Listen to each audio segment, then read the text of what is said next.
미국의 갤럽 조사에서 이런 질문을 한 겁니다. 당신은 당신의 외모에 대해서 만족하십니까? 라는 질문이에요. 남자들 가운데서 만족한다고 대답한 사람이 28%래요. 28%. 네. 여자들은 13%예요. 여자들이 만족을 더 못하는 것 같아. 근데 또 질문이 뭐냐면, 또 바꿀 수 있다면 당신의 외모를 바꾸겠습니까? 라고 했더니 남자들은 94%가 바꾸겠대요. 여자들은 98%가, 여자는 거의 다 바꾸겠다는 건데. 근데 참 신기한 게 남자들 말입니다. 앞에서는 28%가 만족한다 그랬는데 바꿀 수 있다면 바꾸겠느냐? 94%가 바꾸겠대요. 이게 뭐예요? 예, 뭘 말하냐면 대부분의 사람들이 자기 외모에 대해서 또 자기 자신에 대해서 만족하지 못하고 있더라. 열등감을 가지고 있는 것이죠. 근데 이런 열등감은 인간의 보편적인 존재 양식이기도 합니다. 세상에 열등감이 없는 사람은 아무도 없어요. 저는 특별하게 찬양대를 보면 열등감을 느껴요. 예, 근데 이런 열등감은 우리의 원죄와 관련이 있단 말입니다. 예, 근데 우리가 느끼는 열등감 중에는요, 내가 어찌할 수 없는 것들도 참 많아요. 부모의 문제는 내가 선택할 수 없잖아요. 또 외모의 문제도 내가 선택할 수 없고, 또 내 신체의 문제도 내가 선택할 수가 없어요. 또 나의 출신의 문제도 내가 선택할 수가 없어요. 그러므로 내가 지나치게 어떤 열등감에 대해서 힘들어하거나 또 그것 때문에 탄식한다는 건 옳지 않아요. 내가 어찌할 수 없는 것 때문에 내가 힘들어하고 탄식하는 건 맞지 않은 것이죠. 오히려 대부분이 사람들이 이 열등감 때문에 오히려 그 열등감을 극복하고자, 이 열등감이 사실 약점이기도 하지 않습니까? 근데 이런 열등감, 이런 약점들을 극복하고자 노력한 결과 오히려 그 약점 때문에, 열등감 때문에 그 사람이, 그 약점이 강점이 되어지고 그 사람이 오히려 성공적인 인생을 살아가는 부분도 많이 봅니다. 우리가 알고 있듯이 운동선수들 가운데서도 그런 분 많이 있지 않습니까? 어릴 적에 허약해서 운동했는데 그게 그만 올림픽의 금메달이 되어지는 것이죠. 그러므로 문제는 뭐냐면 일반적인 열등감이 문제가 되는 게 아니라 병든 열등감, 그리고 부정적인 자아상, 이게 문제가 되는 거예요. 이런 병든 열등감이나 부정적인 자아상은 거의 예외 없이 자기 비하, 자기를 낮추는 거죠. 자기 비하로 가거나 마침내 자기 파괴로 가는 경우들이 있습니다. 결국 자기 인생을 파괴시키고 마는 것이죠. 따라서 이런 부정적인 자아상과 병든 열등감은 우리가 예수 믿으면 이게 고쳐져야 되고 치유되어야 되고 회복되어야 되는 문제인 것이지요. 그 인간관계의 전문가로 알려진 레오 부스칼리아라고 하는 남가주 대학교의 교수가 있어요. 근데 이분이 뭐라고 말하냐면 이 시대의 문제는 사랑하는 법을 몰라서 그렇다.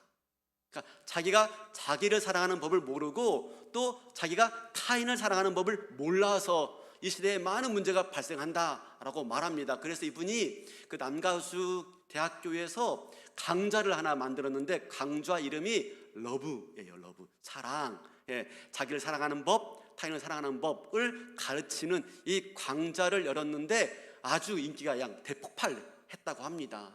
사실 그 강좌를 열게 된 이유 중에 하나가 뭐냐면 학생 한 명이 자살을 한 거예요. 자기 인생을 비하하고 마침내 자기 인생을 파괴시킨 그 경험 때문에 다시 이런 강좌를 열고 이런 강좌를 통해서 많은 사람들이 회복됐다고 합니다. 중요한 것은 뭐냐면 자기를 사랑하는 법. 근데 이것이 에고이즘을 말하는 게 아니에요. 건강하게 자기를 사랑하는 법, 성경적인 시각 가운데 자기를 사랑하는 법, 이걸 배우는 게 매우 중요하죠.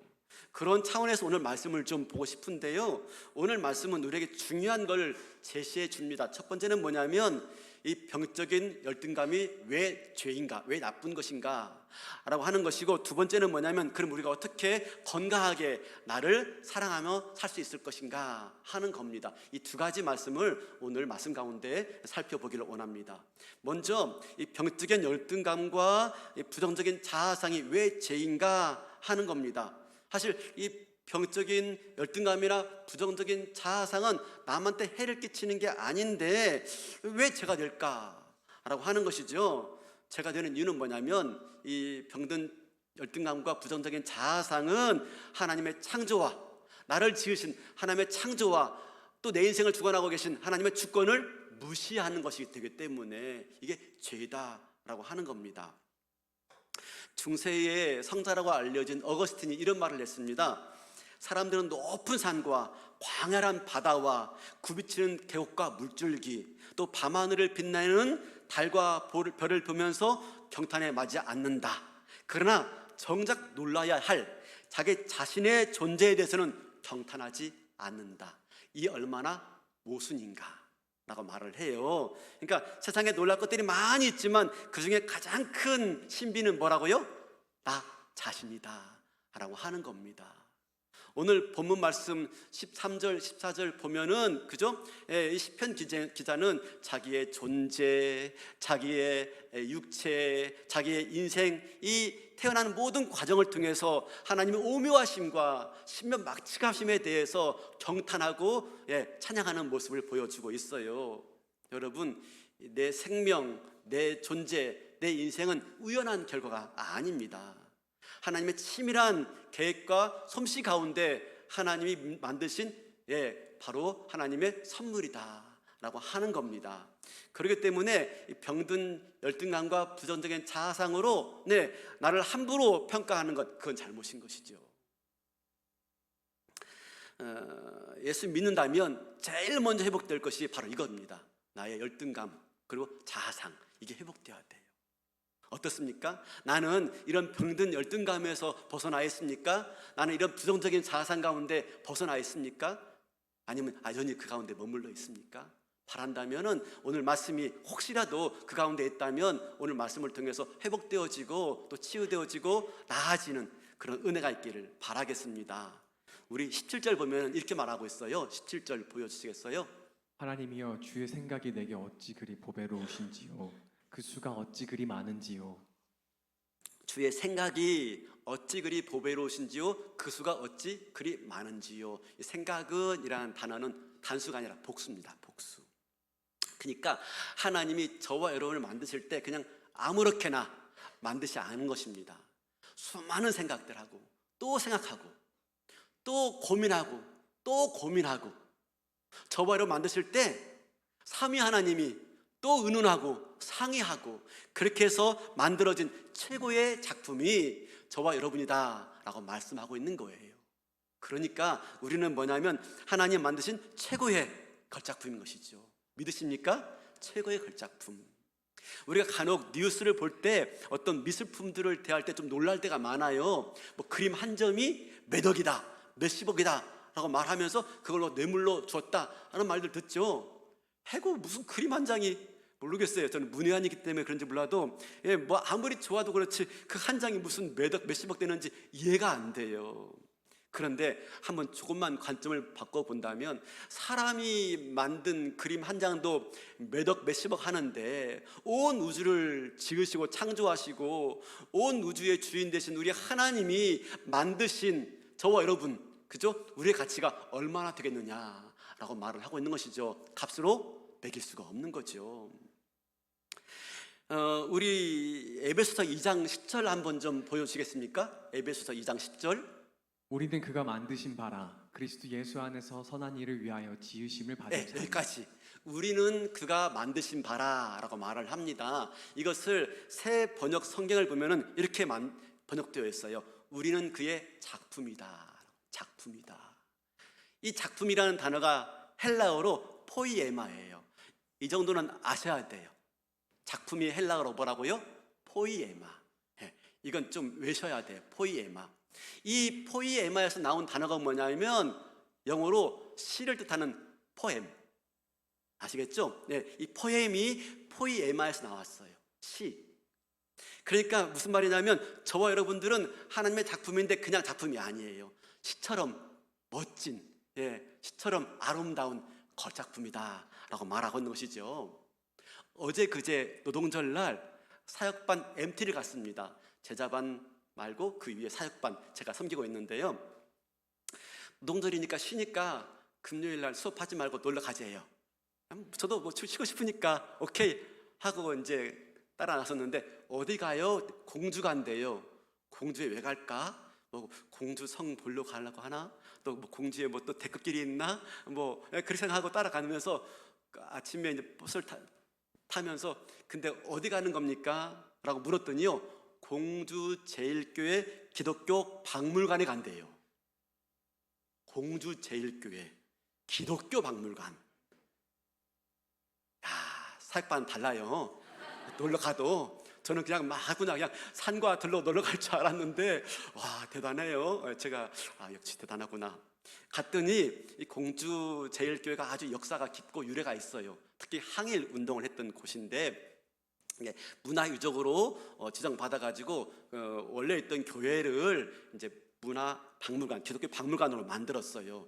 특별하게 그곳에서 거쳐간 인물 중에 그 3.1 운동을 했던 유관순 열사가 바로 거기에서 신앙생활을 했던 그런 흔적들이 있더라고요. 한참 보고 또 은혜도 받고 감동도 받고 돌아왔습니다. 그리고 이제 어디 가요? 했더니 풀빛 문학관을 간다는 거예요. 배가 고파 죽겠는데 무슨 또 풀빛 문학관이야, 뭐 풀이 있나 싶어서 갔더니 글쎄 풀빛 문학관이 뭔지 아세요? 시인 나태주. 시인 나태주의 대표시가 풀빛이죠. 나태주의 그것들을, 시들을 쭉 모아놓은 그런 문학관이었어요. 여러분 아시죠? 이 나태주 씨가 기독교 배경에서 성장했다는 것, 그리고 그의 시의 많은 부분이 기독교적 가치를 함양하고 있다는 것 좀 알 겁니다. 근데 이 풀꽃이라는 시, 이 풀꽃은 뭐죠? 야생화죠. 야생화. 이 시를 가니까 대표시가 딱 쓰여 있더라고요. 한번 볼까요? 네, 우리 한번 좀 읽어볼까요? 시작. 자세히 보아야 예쁘다. 시는 그렇게 읽으면 안 돼요. 시는 좀 음미를 해야죠. 음미를, 그죠? 천천히 음미하게. 시작. 자세히 보아야 예쁘다. 오래 보아야 사랑스럽다. 너도 그렇다. 멋지지 않아요? 야, 이 시가 말입니다. 매우 짧지만 강렬한 인상적인 의미를 지어주고 있고요. 마지막 보세요. 너도 그렇다. 마무리가 아주 함축적이면서 아주 가슴에 딱 꽂히는 한마디를 하고 있는 것이죠. 네, 무슨 말입니까? 우리가 조금만 깊이 생각하면은 우리가 얼마나 아름다운 하나님의 걸작품인지, 들꽃도 자세히 보니까 예쁘더랍니다. 들꽃도 오래 보니까 사랑스럽더래요. 근데 그걸 보고 있는 너도 그래, 너도 그래. 우리가 얼마나 하나님의 사랑스러운 걸작품인지 이렇게 말을 하고 있는 것입니다. 이제 우리 옆에 있는 형제 자매를 좀 보시기 바라겠습니다. 얼마나 놀라운 걸작품인지, 그죠? 대충 보지 마시고. 있잖아, 아십니까 여러분? 여러분, 우리 인간이 스캔하는 능력이 탁월하대요. 0.1초 만에 탁 파악한대요. 한 번만 보면 견적이 다 나와, 그죠? 네, 그냥 한 번만 보면 이 사람 이런 사람이구나, 이런 사람이구나, 견적이 나온답니다. 근데 대충 보면 안 된대요. 어떻게? 자세히 보아야 예쁘고 오래 보아야 사랑스럽고. 실제 그래요. 그 제자반이나 뭐 사역반 섬길 때 처음에 반이 구성되어지면 좀 서로 좀 생경해요. 왜냐하면 그전에 내가 선입견으로 보았던 그분하고 같은 반이네? 어떡하지? 1년을 같이 지내야 되는데 겁이 덜컥 나는 것 같아요. 그래서 처음에는 조금 서먹서먹한 것 같아요. 1년 지나면 그런 게 없어요. 서로 친해가지고 죽고 못 살아요. 오래 보아야 사랑스럽다. 너도 그렇다. 그죠? 네. 그런데 우리는 왜 나 자신을 비하하고 있는 겁니까? 그죠? 자세히 보면 아름다운 게 우리고요. 네. 오래 보면 아름다운 게 우리입니다. 상대방도 그렇고 나도 그래요. 그런데 우리가 함부로 비하하거나 열등감에 빠져서 평가한다면 그건 잘못된 것이죠. 제 아내가 음식을 기차게 잘합니다. 믿거나 말거나. 한 가지 분명한 것은 저는 모든 음식이 다 맛있습니다. 잘하는 건지 못하는 건지 모르겠습니다. 제가 배고파가지고 여보 밥 줘. 그러면 아내가 뚝딱딱 만들어줘요. 진짜 금방 만들어줘요. 근데 왜 이렇게 맛있는지, 시장이 반찬이어서 맛있는지 모르겠지만, 그럼 제가 그럽니다. 여보, 당신은 어떻게 이렇게 음식을 잘해? 예, 그냥 뚝딱뚝딱 만드는데 참 맛있게 잘해 라고 제가 칭찬합니다. 더 얻어먹으려고 그런 게 아니라 솔직히 맛있어요. 솔직히. 그럼 아내가 그래요. 그러면 제가 그럽니다. 당신은 이렇게 뚝딱뚝딱 잘 만드는데 참 맛있어. 근데 나는 설교로 매번 성도들을 먹여야 되는데 매번 맛이 없는 것 같아가지고 참 걱정이야 라고 말하면, 아니에요 여보, 당신 것도 맛있어요 라고 말합니다. 예, 위로하는 것이겠죠. 근데 여러분 생각해 보세요. 다른 사람의 말입니다. 다른 사람이 제 아내의 음식을 먹으면서 맛이 왜 이래? 음식이 왜 이렇게 형편없어? 라고 말한다면 제 기분이 좋겠어요? 나쁘겠어요? 나쁘죠. 왜요? 그것은 그 음식을 만든 내 아내를 욕하는 것이고 무시하는 것이기 때문에 마음이 좋지 않은 거죠. 마찬가지죠. 우리가 다른 사람을 보거나 나를 대할 때에도, 그죠? 저 사람 왜 저래? 그죠? 아주 형편없는 사람이야. 네 집 아들이야? 라고 말한다거나, 나를 대할 때에도 나는 별 볼 일 없는 인생이야. 내 인생이 이번에 망했어 라고 말한다면 그건 누굴 욕하는 거예요? 나를 만드신 하나님을 욕하는 것이죠. 그래서 부정적인 자아상과 병든 열등감은 죄가 되는 겁니다. 물론 우리가 살면서 참 꼴도 보고 싶지 않은 사람이 있고, 그 사람만 보면 밤에 잠이 안 오고, 있죠. 보고 싶지 않은 사람이 있죠. 근데 가만히 생각해 보자고요. 그 사람도 하나하나 하나님이 정성껏 만든 사람이고요. 하나님의 기가 막힌 작품이다 하는 겁니다.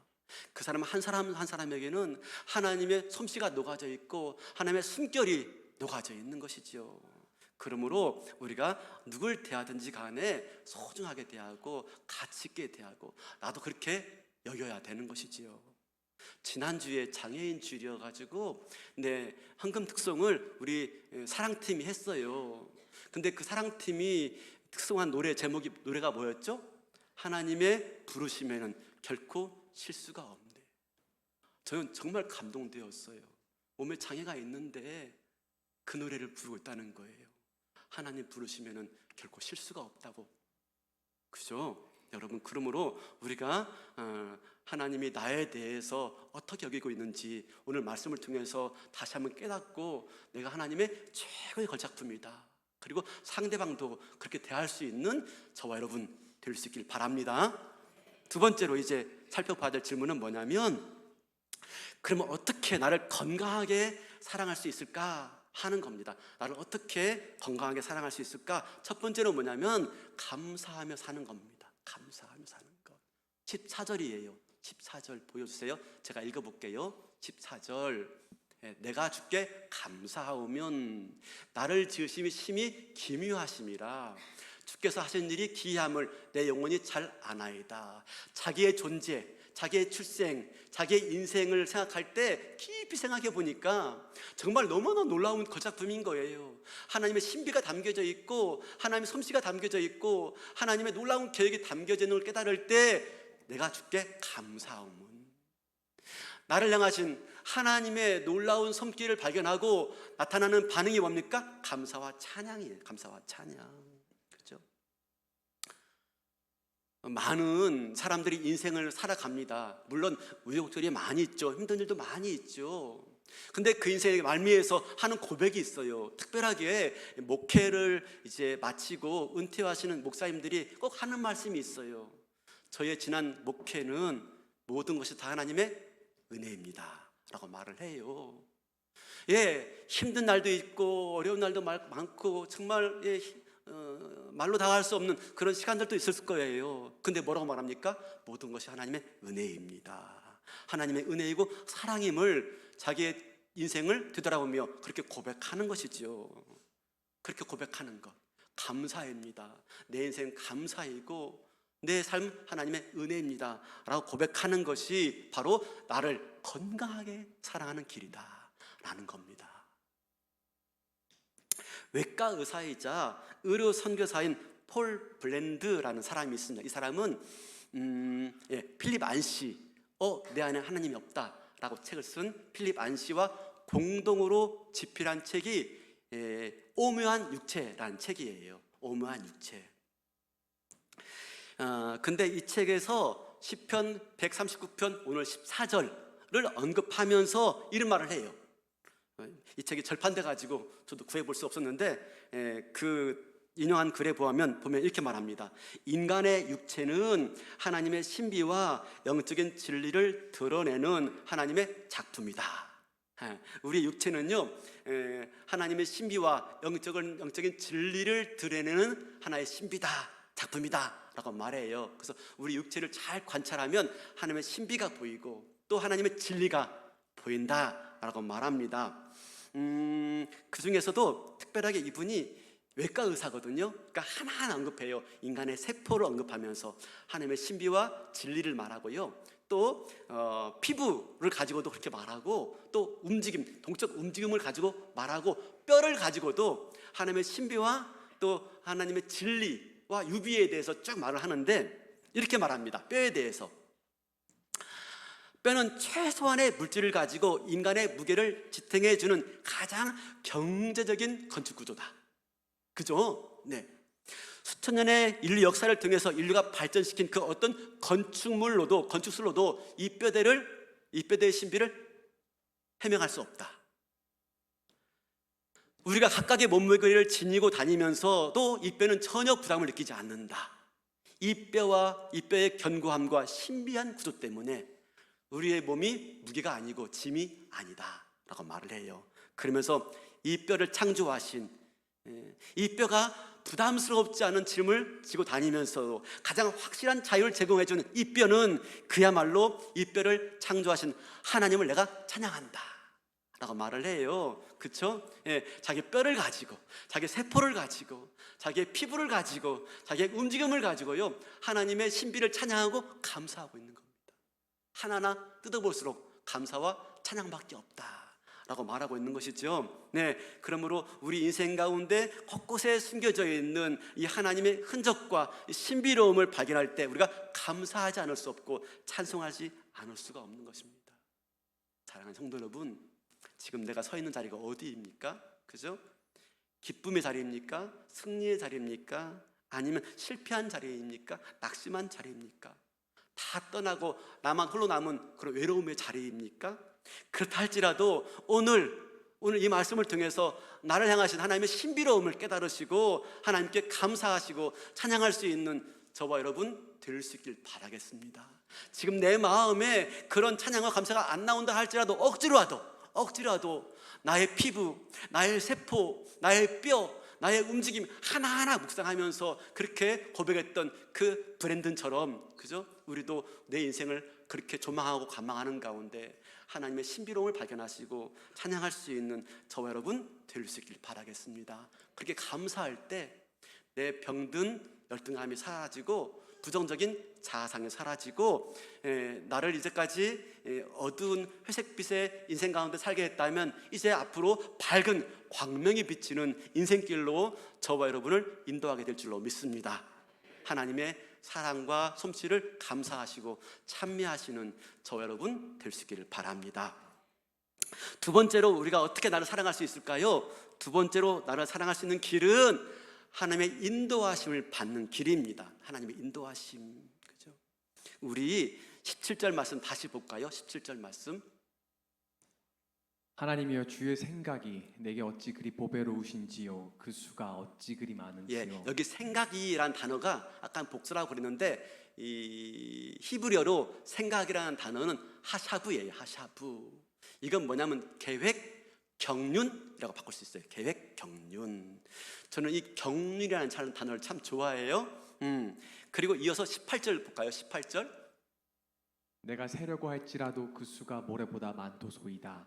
내가 깰 때에도 여전히 주와 함께 있나이다. 네, 그 수, 그러니까 나를 향한 하나님의 생각, 계획, 경륜을 세려고 하더라도 그 수가 많다라고 말하는데, 여기서 말하는 수는 어떤 숫자적인 의미를 말하고 있는 게 아니라 이 수가 그리 많은지요 라고 한 단어는 하나님의 계획이, 하나님의 경륜이 강력하다, 거대하다, 그리고 강대하다, 그런 뜻입니다. 그래서 내 계획보다도, 내 의도보다도 하나님의 계획과 하나님의 경륜이 더 강력해서 결과적으로 나를 하나님의 선으로 이끌어 가신다 하는 말씀이에요. 그래서 우리가 하나님의 인도하심 받는 게 우리에게 복인 거예요. 여러분, 수가 많다, 바둑은 수싸움이다 라고 그러죠. 바둑은 수싸움입니다. 그래서 수가 많은 사람이 이깁니다. 근데 그 수가 많다는 게 단지 수가 많은 게 아니죠. 고수인 거죠. 고수. 바둑 두실 때 이 하수하고 고수의 차이점 뭔지 아세요? 하수하고 고수의 차이점. 하수는 어디에 관심 있어요? 아다리. 그죠? 아다리. 한 줄 따먹는 거. 거기에 관심 있어가지고 어떻게든지 그 돌을 따먹고자 애써요. 고수는요, 거의 관심 없어요. 한 줄 따먹는데 관심 없어요. 대마가 살아야 대마가. 전 바둑 잘 모르지만 그래서 결국은 대마를 살리죠. 처음에는 한 줄도 없어가지고 진 것 같지만 나중에 보면요, 대마가 살아있고 바둑반 전체가 다 이미 고수의 손에 넘어간 걸 볼 수가 있어요. 그죠? 네. 초보는요, 고수가 왜 거기에 수를 놓는지 이해가 되지 않아요. 근데 나중에 보면은 그래서 그랬구나, 나중에 깨닫게 되어지는 것이죠. 하나님의 수가 그렇다는 겁니다. 하나님의 계획은, 하나님의 섭리는요, 하나님의 경륜은 강력해요. 그래서 내가 악수처럼 보이는 게 있어요. 내가 이거 악수야. 근데 그 악수조차도 하나님은 묘수로 만들어 내시는 분인 줄로 믿습니다. 그게 하나님의 경륜이에요. 경륜. 나는 그게 악수예요. 내가 그 인간 안 만났어야 되는데, 내가 그 인간하고 결혼하는 바람에 네. 그런데 악수처럼 보이지만요, 하나님의 경륜은 그런 악수까지도 마침내 뭐로요? 묘수로 바꾸어서 저와 여러분의 인생을 복되게 하실 줄로 믿습니다. 그게 하나님의 하샤브예요. 하샤브. 그렇죠? 대표적인 인물이 누굽니까? 요셉이지요.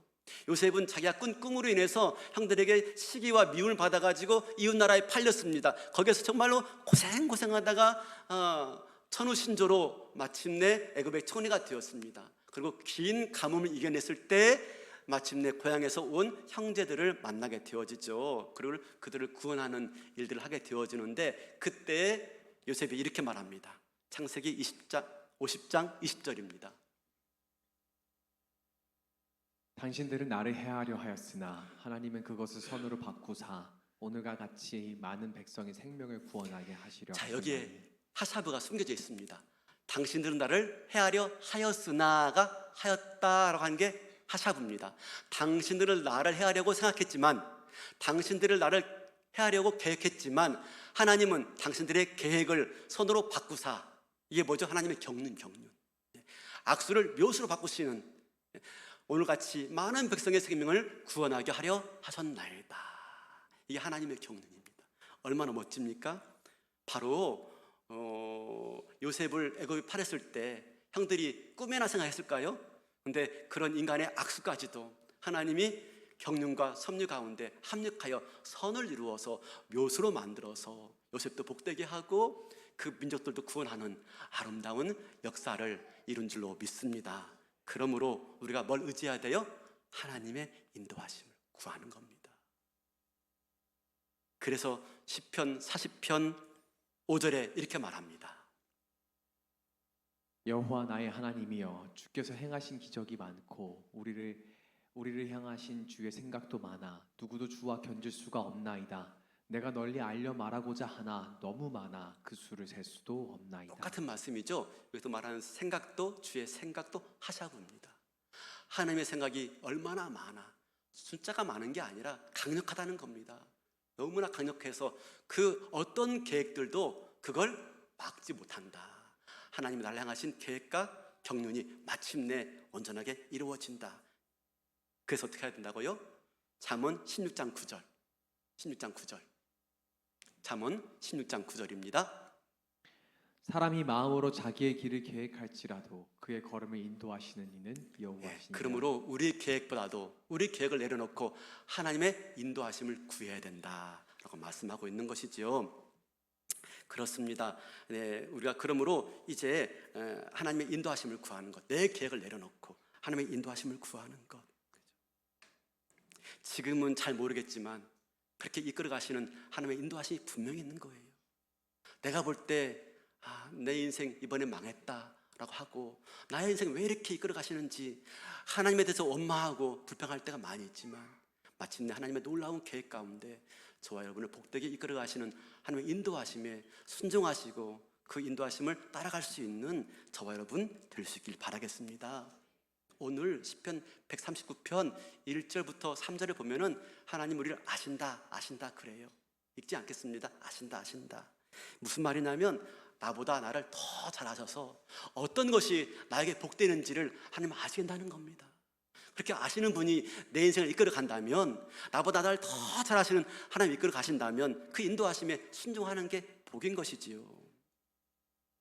그러므로 오늘 또 내 삶을 펼쳐가시는 하나님의 주권에 내가 겸손하게 순종할 수 있기를 바라겠습니다. 이게 영성이고요, 이게 믿음의 성숙이에요. 내가 지금 혹시 복되게 살고 있지 못하다면, 내가 지금 내 인생이 곤고하다면 한번 되돌아볼 수 있기를 바라겠습니다. 그 원인이 내가 내 인생을 하나님께 맡기지 못해서 그런 것은 아닌가, 그죠? 내가 예수님 믿노라 하지만 여전히 내가 내 인생의 주인 되어서 내 인생을 하나님께 맡기지 못하고 그 인도하심을 구하지 못해서 그런 건 아닌가. 오늘 한번 말씀 가운데 나를 되돌아보시고요, 여러분, 내가 나를 최고로 사랑하는 길은 내 인생을 하나님께 맡기는 거예요. 그 인도하심 받는 겁니다.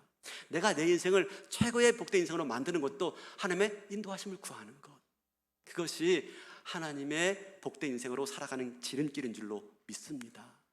다윗은 이것을 너무 잘 알았어요. 오늘 시편의 마지막에 이렇게 말해요. 24절 우리 같이 한번 읽어볼까요? 24절. 예, 시작. 내게 무슨 악한 행위가 있나 보시고 나를 영원한 길로 인도하소서. 하나님, 내게 무슨 악한 행동이나 의도가 있다면 나를 바로 잡아주시고 하나님이 예비하신 길로, 그 생명의 길로, 하나님의 계획하신 그 아름다운 길로, 내가 정말 완성품 되어지는 그 길로 나를 인도해 주세요. 다윗이 그렇게 하나님의 인도하심을 구했어요. 마침내 그가 실수도 많았지만, 부족함도 많았지만, 넘어질 때마다 힘들 때마다 나를 인도해 주세요, 내 길을 인도해 주세요 라고 기도하며 자기 인생을 맡긴 결과 오늘 우리가 알고 있는 아름다운 성군 다윗이 되었고, 하나님이 기뻐하는 자가 되었고, 그를 통해서 메시아가 나오며 복된 인생으로 살게 된 줄로 믿습니다. 그러므로 하나님 인도하심 받는 것이 얼마나 복된 것인지. 그러면 마지막으로 하나님 인도하심 받는 길이 무엇일까? 하나님 인도하심 받는 길이 무엇일까 하는 겁니다. 어렵지 않아요. 간단해요. 첫 번째는 하나님 말씀, 그죠? 나를 향해서 말씀하시는, 가르치시는 그 하나님 말씀에 순종하며 살아가는 것. 두 번째는 뭐냐면 그렇게 내 안에 오신 성령님을 모시고 성령님과 늘 상의하고, 그죠? 그 감동과 인도함 따라서 기도하는 가운데 그렇게 내 안에 계신 성령님께 의논하고 상의하고 내 안에 감동을 주는 대로 인도함 받아 살아가는 것. 그게 하나님 인도함 받는 거예요. 말씀으로 인도함 받고 기도하면서 내 안에 계신 성령님께 의논하고 인도함 받는 것. 이게 하나님이 인도하심 받는 길입니다. 오늘 우리 블레스 패밀리 50이잖아요. 오늘 이 139편 가지고 전 세대가 같이 말씀을 나눠요. 제가 최근에 우리 주일학교에게 큐티 세미나 해라고 해가지고 지난주에 초등부, 중등부, 고등부와 큐티 세미나 했습니다. 제가 한 이유가 있어요. 왜 그랬냐면 제가 최근에 읽고 있는 책이 한 권 있습니다. 책 제목은 부모의 신앙, 축복인가 굴레인가. 이런 책이 있더라고요. 부모의 신앙, 축복인가 굴레인가. 우리는 부모의 신앙이 축복이었어요, 굴레였어요?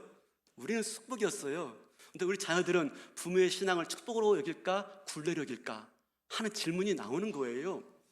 그러면서 그 책에 보니까 이 책을 가지고 좀 이제 가정의 달 제가 설교하려고 준비하는데, 부모의 신앙이 축복인 것은 가정 예배가 참 축복이다라고 말하고 있고요. 더 나아가서 그냥 형식적인 가정 예배가 아니라 말씀의 은혜를 나누고 말씀을 삶에 적용하고 말씀의 깨달음을 나누는 이 큐티가 더 큰 부모의 축복이 되어진다라고 하는 거였어요. 그래서 제가 큐티를 말씀을 드렸죠.